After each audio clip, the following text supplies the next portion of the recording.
नमस्कार दोस्तों, सभी को जय श्री कृष्ण जी।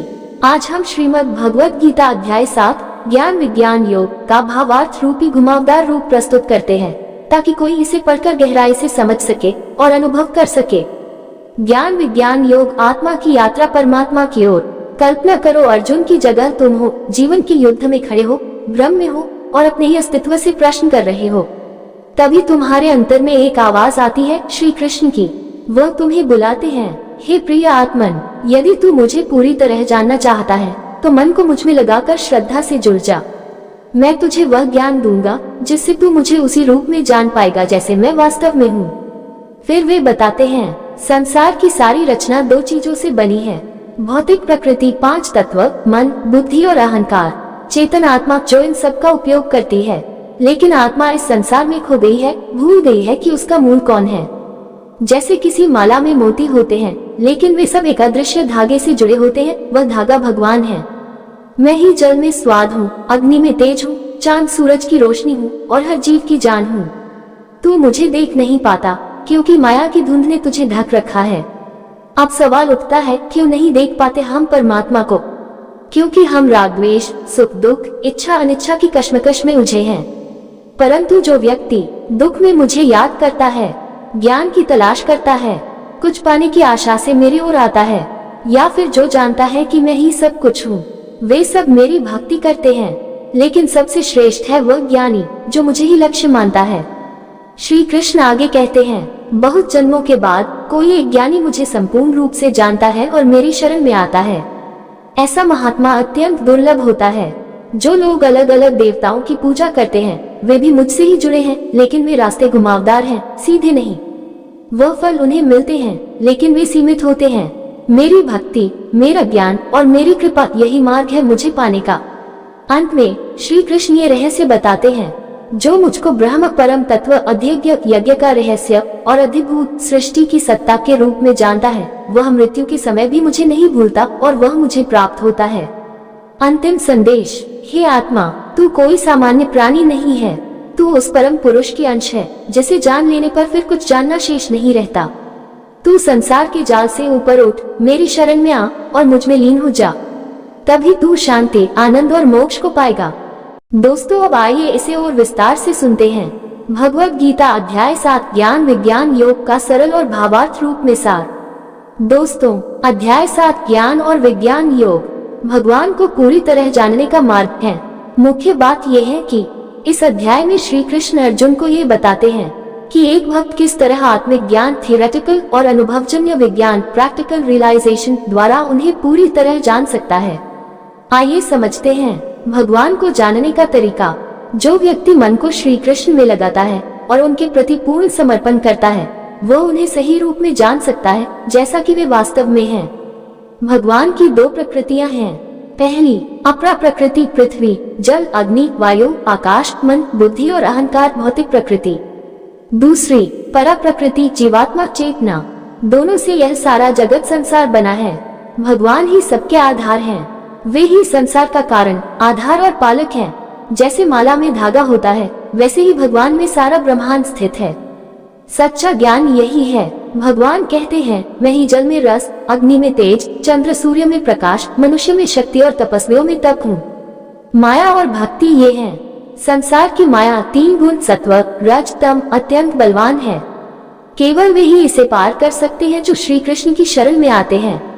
भक्त भी 4 प्रकार के होते हैं, दुखी, जिज्ञासु, अर्थार्थी, धन की इच्छा वाले, ज्ञानी, सच्चे ज्ञान में स्थित। भगवान कहते हैं, इनमें ज्ञानी मेरे सबसे प्रिय है, क्योंकि वह मुझे ही सब कुछ मानता है।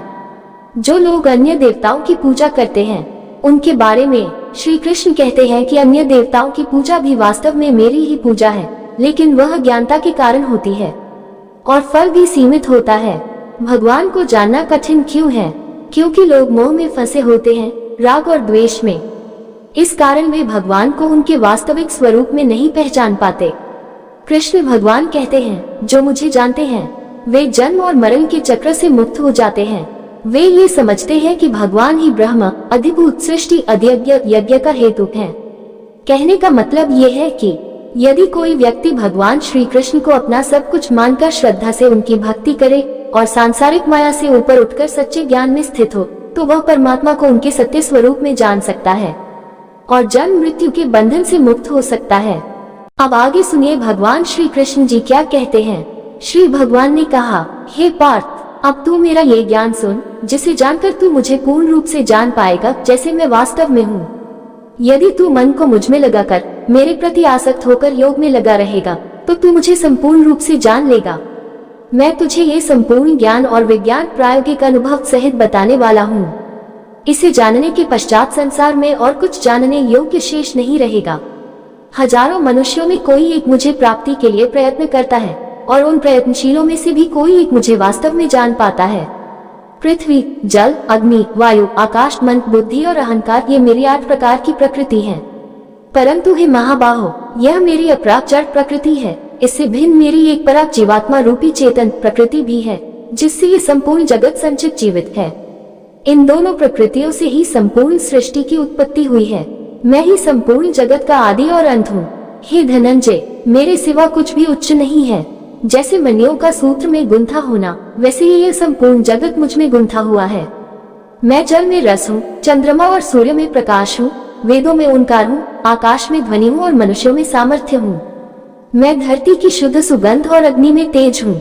मैं संपूर्ण जीवों का जीवन हूँ और तपस्वियों का तप हूँ। हे पार्थ, जान ले कि मैं ही समस्त जीवों में बीज स्वरूप हूँ। मैं ही बुद्धिमानों की बुद्धि और बलवानों की शक्ति हूँ। मैं बल हूँ जो काम और राग से रहित है। मैं धर्म के विरुद्ध नहीं जाने वाली कामना हूँ। हे भरत श्रेष्ठ, जो भी सत्व, रज और तम के गुणों से उत्पन्न भाव हैं, वे सब मुझसे ही हैं, परंतु मैं उनमें और वे मुझ में नहीं हैं। ये त्रिगुणात्मक माया प्रकृति सत्व, रज, तम से युक्त होकर संसार को मोहित करती है। यह माया मेरी है, जिसे पार करना अत्यंत कठिन है, पर जो मेरी शरण लेते हैं वे इस माया को पार कर जाते हैं।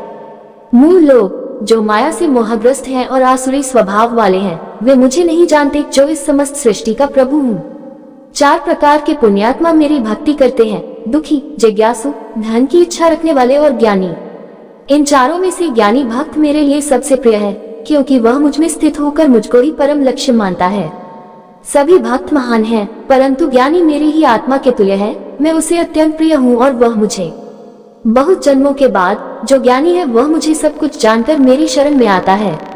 ऐसा महात्मा अत्यंत दुर्लभ होता है। जो बुद्धिहीन व्यक्ति अन्य देवताओं की पूजा करते हैं, वे भी वास्तव में मेरी ही पूजा करते हैं, परंतु विधि पूर्वक नहीं।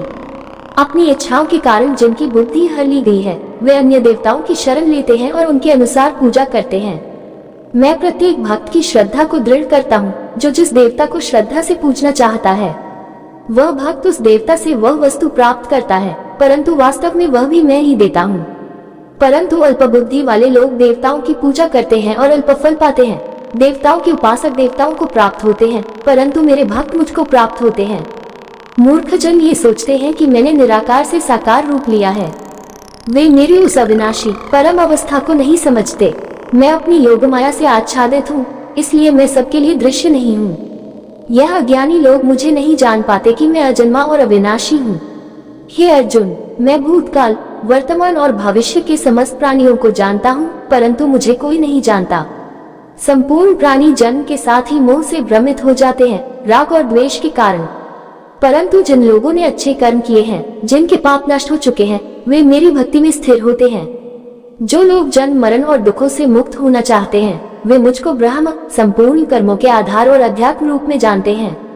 जो लोग मुझे आदिदेव, अधिभूत और अधियज्ञ के रूप में जानते हैं, वे मुझे मृत्यु के समय भी जानते हैं। अब दोस्तों इसी के साथ विदा लेते हैं। सभी को जय श्री कृष्ण।